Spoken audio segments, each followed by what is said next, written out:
Takže zdar všichni. Dneska portfolio neudělalo téměř žádný pohyb. Jsme v podstatě na nule, je to šul nul. Ale čím chci začít? Jelikož jsem akcionář Apple a mám rád jako produkty od Apple, hlavně iPhony, kde s těma iPhonama dle mého názoru ten Apple vysloveně jako předběhnul dobu. Tak když se podíváme na zprávy, já už jsem to teda chtěl točit včera, ale už mi to nějak nevyšlo, takže to točím až dneska. Jo, je to zpráva, co vyšla 21. dubna, že Tim Cook odstupuje z pozice generálního ředitele Apple.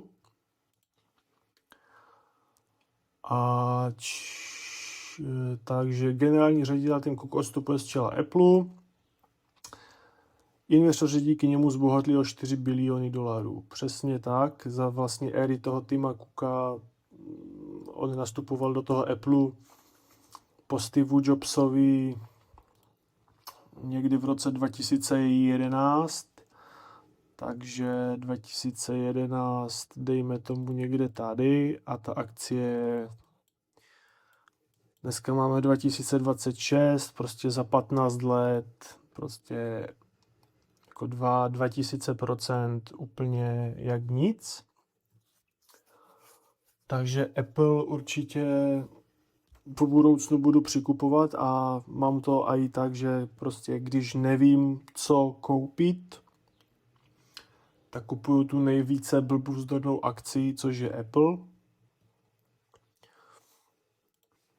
Jak se jmenuje ten typek, co to po něm přebere? Tak, ten nový CEO se jmenuje John Ternus, dosavadní šéf hardwarového inženýrství, což trhy interpretují jako volbu stability a continuity. Jo, tady toho typka jsem vydával v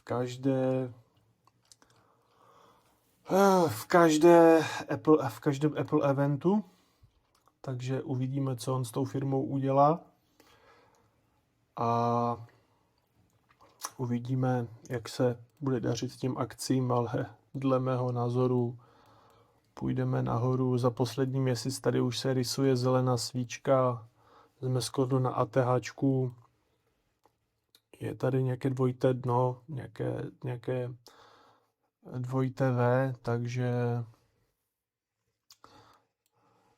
na jednu stranu je mi to líto, ten Tim Cook byl celkem jako takový dobrý typek, uměl to podat, uměl to prodat, ta firma pod ním jako obrovsky vyrostla, ty základy, co vybudoval Steve Jobs, to on dokázal rozvinout úplně jako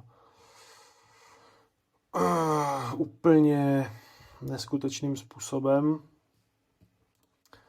Co se týče akcí obecně, tak dneska ten Apple vyrostl o 2,5%, technologiím se zase začíná dařit, ta situace v tom Hormuzském průlivu, to už je tak nepřehledné, jako jo.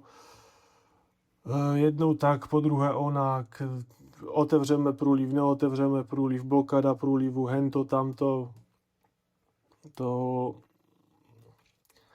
už jako mě to pomaličku přestává bavit, ale z dlouhodobého hlediska to řešit nemusíte, prostě ty akcie stejně si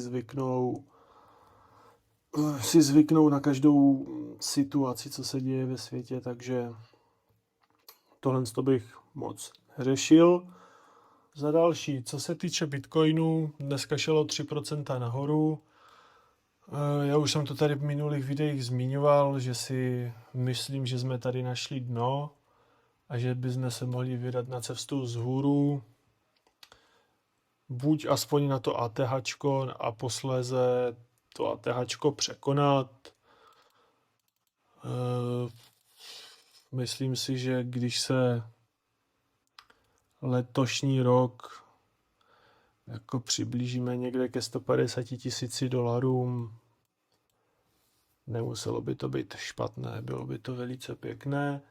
Dominance roste, což je zajímavé v tom slova smyslu, že dominance roste a altcoiny taky rostou. Ethereum dneska 2,5%. Většinou to bývá tak vlastně, že když ta dominance roste, tak ty altcoiny klesají, protože se vlastně ten kapitál, ta likvidita přelívá do toho Bitcoinu.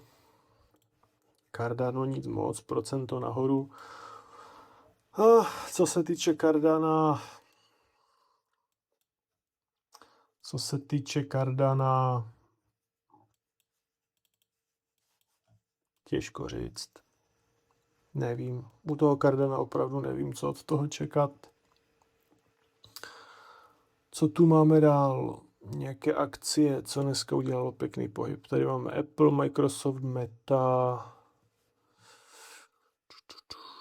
no Autodesk. Ten Autodesk, jestli někdo máte rád Autodesk, držíte akcie Autodesku, dlouhou dobu to tu prostě nic nedělá. Já ty akcie Autodesku nemám, sice AutoCAD, Inventora, takovéhle věci, mám to celkem rád, celý život v tom jako dělám, ať už jsem začínal ve škole a tak už teďka v práci.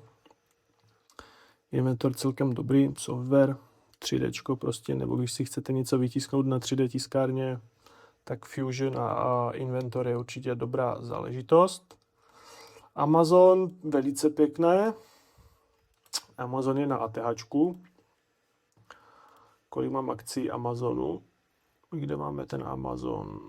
11 akcí, 15% zisk. Amazon, byla to dobrá koupě, budu určitě taky přikupovat. Berkshire se dneska vysypalo 4%. SanDisk, to je, no, k tomu SanDisku se nebudu ani vyjadřovat, to je šílenost sama o sobě. Citigroup jsem se díval, že tady z těch sraček se to poměrně solidně na můj vkus zdvíhá na to, že je to Citigroup. Je to banka, co si jako v roce 2008 při hypoteční krize to musela být jako neskutečná prdel, jak se to tady začalo sypat. Jako, jo, to. Hypoteční krize tam na té akci se podepsala asi nejvíc. Western Digital, to je to samé v bledě modrém jak SanDisk, ustřelené jako blázen. Oracle 3% vzhůru, 3,5% dneska. Nemám Oracle, znám pár lidí, co ten Oracle nakupovali úplně tady v dipu na $130, dneska mají 180. Že já to nekupuju takové věci, no kurňa, nevím ani, co to je ten Oracle, ale hodně se teď o tom mluví. Ale prostě já, když tomu nerozumím, když to nepoužívám, když se mi to nelíbí, tak to nekupuju. Tečka. A jinak, ježiš, co to je? Philip Morris 7%. Zoom, Sony, eBay, Walmart. Co zlato dneska? Zlato dneska šul 0. 4%.